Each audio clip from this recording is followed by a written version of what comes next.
Hi అండి అందరికీ. ఆనందాలకు, సంతోషాలకు నిలయమైన లక్ష్మీ నిలయం ఛానల్‌కు స్వాగతం, సుస్వాగతం. నేను ఏంటి ఓపెన్ చేస్తున్నాను అని చూస్తున్నారండి? చూస్తూ ఉండండి నాతో పాటు మీరు కూడా.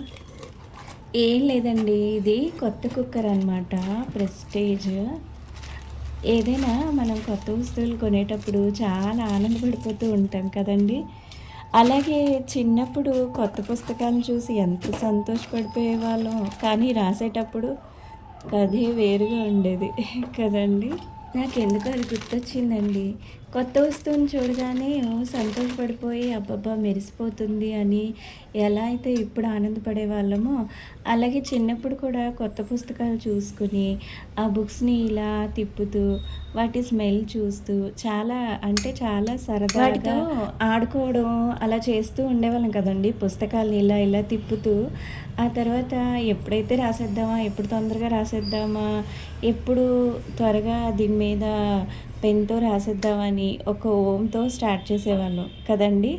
నాకు ఈ కుక్కర్ షేప్ నచ్చిందండి. భలే అంటే ఒక కుండ షేప్‌లో ఉంది కదా!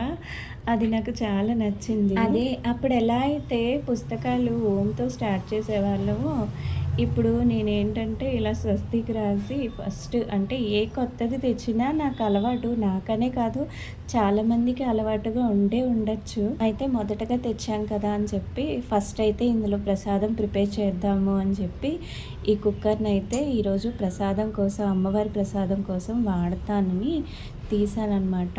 విజిల్ అయితే వాడలేదండి. ఇంకా చూడాలి ఎలా ఉంటదో. విజిల్ అయితే ఉన్నాయన్నమాట. సేమ్ విజిల్స్, సేమ్ కుక్కర్ ఉంది. అంటే పాత కుక్కర్ ఒకటి కొంచెం పాడైందండి. అందుకని ఇది పాతది ఇచ్చేసి కొత్తది తీసుకున్నాం అనమాట. విజిల్స్ అయితే అది సరిగా రావట్లేదని చెప్పి తీసుకున్నాము. ముందుగా ఏదైనా కొత్తది తెచ్చినప్పుడు నేను ముందు ప్రసాదమే చేయాలని అనుకుంటూ ఉంటాను. అంటే మీకు కూడా ఇది అలవాటుగా ఉండే ఉండొచ్చు. కొత్త బౌల్స్ కూడా తీసుకున్నానండి. అవి కూడా చూపిస్తాను. వాటిల్లో కూడా అమ్మవారికి ప్రసాదం పెట్టి మొదటగా స్టార్ట్ చేస్తున్నాననమాట. ఈరోజైతే కొత్త ఐటమ్స్ కొన్ని తీసుకున్నాను. అవి మీతో షేర్ చేసుకుందామని కూడా ఈ వీడియో అయితే చేస్తున్నాననమాట. అయితే ఫ్రైడే మార్నింగ్ ఇలా ప్రసాదాలన్నీ ప్రిపేర్ చేసుకున్నానండి. మరీ లాంగ్ వీడియో అయిపోతుంది కదా అని చెప్పి పూజ వీడియో సపరేట్గా నేను పెట్టాను. నా ఛానల్లో ఉంటుంది, ఒకసారి చూడండి. ఇదైతే ప్రసాదం చేయడం అవన్నీ కూడా షేర్ చేసుకుందామని చెప్పి మీకు షేర్ చేస్తున్నానమాట. ఇది ఫ్రైడే మార్నింగ్ చేసిన ప్రసాదాలు. ఆ వీడియోలో కూడా నేను చెప్పానండి, ప్రసాదం కూడా చేశానండి. ఉదయమే చేశాను ఈ ప్రసాదాలు. ఎలా చేశానో మీకు షేర్ చేస్తానని చెప్పాను. అది ఇప్పుడు అయితే మీకు షేర్ చేస్తున్నానమాట. కొన్నింటిని చూడగానే మనం అట్రాక్ట్ అయిపోతూ ఉంటాం, తీసేసుకుందాము అని చెప్పి. ఈయన వద్దు అన్నా సరే ఈ బాటిల్ తెచ్చుకున్నానండి. ఇది చూడండి, ఇదైతే గాజు సీసా అనమాట. నేను తెచ్చాక నేను అనుకున్నాను కొంచెం వెడల్పుగా ఉండేది తీసుకుంటే బాగుండేది. ఆ మూత కొంచెం దగ్గరగా ఉంటుంది, క్లీన్ చేయడం అంత ఈజీగా ఉండదన్నమాట. అందులోకి గాజు సీసా కదా, కొంచెం జాగ్రత్తగా యూజ్ చేసుకోవాలి. కాబట్టి నేను తెచ్చిన తర్వాత అనుకున్నాను అనమాట, మీరైతే అలా పొరపాట్లు చేయకూడదని చెప్పి మీకు షేర్ చేస్తున్నానండి. ఇప్పుడైతే మీరు చూస్తున్నారు కదండి, ఒక స్పూన్ నెయ్యి అందులో వేసాను. ఎందుకంటే ఎప్పుడైనా సరే మనం కొత్తవి తెచ్చేటప్పుడు మొదటగా శుభంగా ఉండేవి వేస్తే మంచిది. అందుకే మొదట ఆవు నెయ్యి, ఆ తర్వాత ఆవు పాలు వేసానన్నమాట. ప్రసాదంగా ప్రిపేర్ చేయడం కోసం కాబట్టి పాలతో ఇవాళ అన్నం ఉడికిద్దామని చెప్పి హాఫ్ గ్లాసే వేసాను పాలు. అలాగే హాఫ్ గ్లాస్ నీళ్ళు, గ్లాసున్నర, యాక్చువల్గా గ్లాసున్నర వేసాను అనమాట నీళ్ళు. రైస్కి అయితే సరిపోదు కదా, ఉడకదు కాబట్టి. ఇలా అయితే నేను వేసుకున్నాను అనమాట వాటర్. అయితే వాటర్ పాలు కలిపే వేసాను. చూస్తున్నారు కదండి, ఇంకో గ్లాసు వాటర్ అనమాట.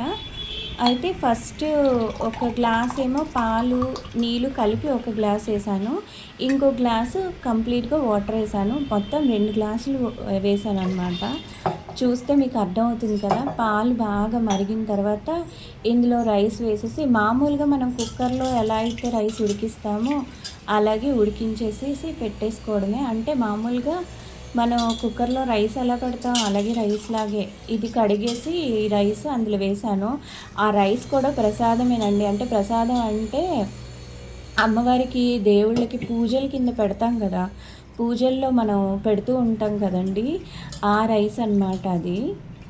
ఎలాగో అయితే పూజలో పెట్టిన బియ్యం ఉన్నాయి కదా అని చెప్పి ఆ బియ్యాన్ని ఇప్పుడు నేను ఇలాగా పరమాన్నం వండుదామని చెప్పి చేస్తున్నాను అనమాట. చాలా వరకు కొత్త వాళ్ళు కొందరు ఉంటారు కదండి, వాళ్ళ కోసం అని చెప్తున్నాను. మామూలుగా చాలా వరకు మీకు తెలిసిన వాళ్ళు ఉండి ఉండొచ్చు.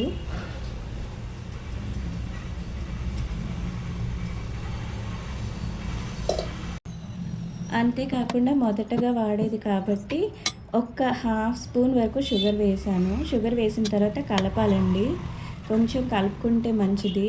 ఇంకంతే. ఆ తర్వాత అయితే ఇది మూత పెట్టేసి విజిల్స్ వచ్చే వరకు మూత పెట్టేసి ఉంచేసుకోవడమే. ఒక 4 విజిల్స్ ఉంచాను నేను. కొంచెం బాగా ఉడికితే బాగుంటుంది కదా అని చెప్పేసి.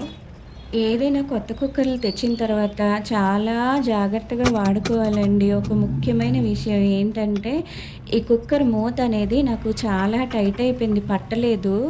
అది టైట్ అయిపోవడంతో నేనేం చేశానంటే పక్కకి తీసి ఉంచేసాను. పక్కకి తీసేసి ఉంచేసి, దించేసి, కూల్ వాటర్ వేసి, అప్పుడు అది చల్లారిన తర్వాత మూత తీసేసాను. మూత తీసేసాక అది చల్లారిందనమాట. చల్లారాక అప్పుడు స్టవ్ మీద పెట్టి మూత పెడితే అప్పుడు అయ్యిందండి. కానీ ఆ మూత తీయడానికి చాలా టైం పట్టిందండి. అది అసలు రావట్లేదు, వస్తుందా రాదా అని టెన్షన్ పడ్డాను. నాలా మీరెవరు పొరపాటు చేయకూడదని ఈ విషయాన్ని మీ అందరికీ కూడా షేర్ చేస్తున్నాను అనమాట. కాబట్టి కొత్తవి ఏవైనా తెచ్చినప్పుడు కొంచెం వాడుకునేటప్పుడు కొంచెం జాగ్రత్తగా చూసుకుని వాడుకుంటే మంచిది కదా. అది ఆ విషయం మీ అందరితో కూడా షేర్ చేస్తే, ఎందుకంటే మీరు కూడా నాలా పొరపాటు చేయకుండా జాగ్రత్తగా వాడతారు కదా అని చెప్పేసి ఈ విషయాన్ని షేర్ చేశానండి మీ అందరికీ కూడాను. ఇప్పుడు నాకేంటంటే ఇలా కొత్తవి చూసేటప్పుడు కొత్త పుస్తకాలు అలాంటివన్నీ చిన్నప్పుడు జ్ఞాపకాలు ఎన్నో గుర్తొస్తూ ఉంటాయి.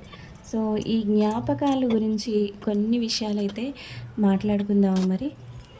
వయసు పెరిగే కొద్దీ జ్ఞాపకాల పందిరి కింద సేద తీరే సందర్భాలు ఎక్కువ అవుతాయి.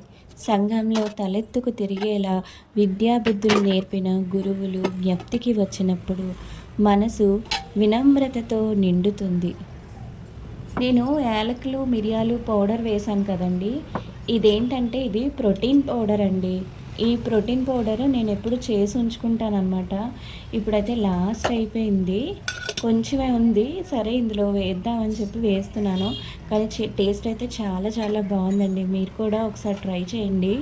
వీలుంటే ప్రోటీన్ పౌడర్ ఎలా చేయాలో అది కూడా మరో వీడియోలో షేర్ చేస్తాను. చిన్ననాటి స్నేహితులతో కలిసి ఆడిన ఆటలు, పడిన తగవులు, అమ్మ గారాబం, నాన్న కోపం వంటివన్నీ ఎన్నో మధుర స్మృతులు, ఎన్నో జ్ఞాపకాలు. కళాశాల మిత్రులు మనసులో మెదిలితే మనసు టైం మిషన్ ఎక్కినట్లు హుషారుగా యవ్వనంలోకి షికారు వెళ్ళొస్తుంది. చిన్నప్పుడు మన అమ్మమ్మలు నానమ్మలు చెప్పిన కథలు విని ఎంత సరదాగా ఎంతో సంతోషంగా ఉండేది కదండి. కానీ ఇప్పటి కాలంలో పిల్లలు అస్సలు అలా లేరు. అమ్మమ్మ తాతయ్యల ఆత్మీయ అనురాగాల్ని కాక పెద్దల మార్గదర్శకత్వాన్ని కోల్పోతున్నారు. అయితే చూశారు కదండి, కొత్తగా తెచ్చిన గిన్నెలతో కొత్త వస్తువులతో ఈరోజు ప్రసాదాలు అమ్మవారికి పెట్టేసి పూజ చాలా సంతోషంగా చేసుకున్నానండి. ఇప్పుడు మీరు చూస్తున్నది చందనం. సింహాచలం నుంచి స్వామివారి చందనం దొరికింది అంటే మా పైన ఆవిడ ఇచ్చారనమాట. వాళ్ళు వెళ్ళారంట, నాకు ఇచ్చారు. చాలా ఆనందంగా అనిపించిందండి. నాకు ఇంత ఆనందాన్ని ఇచ్చిన కరుణ గారికి థ్యాంక్ యూ సో మచ్ అండి. ఈ వీడియో ద్వారా స్వామివారికి చందనం అభిషేకం చేశాను. ఇది నిదర్శనంగా నాకు అనిపించిందండి. భక్తితో సమర్పిస్తే భగవంతుడు కరుణిస్తాడు, కటాక్షిస్తాడు అనడానికి ఇది నిదర్శనం కదా. ఇదండి ఇవాల్టి వీడియో. మళ్ళీ మరో మంచి వీడియోలో కలుద్దాం.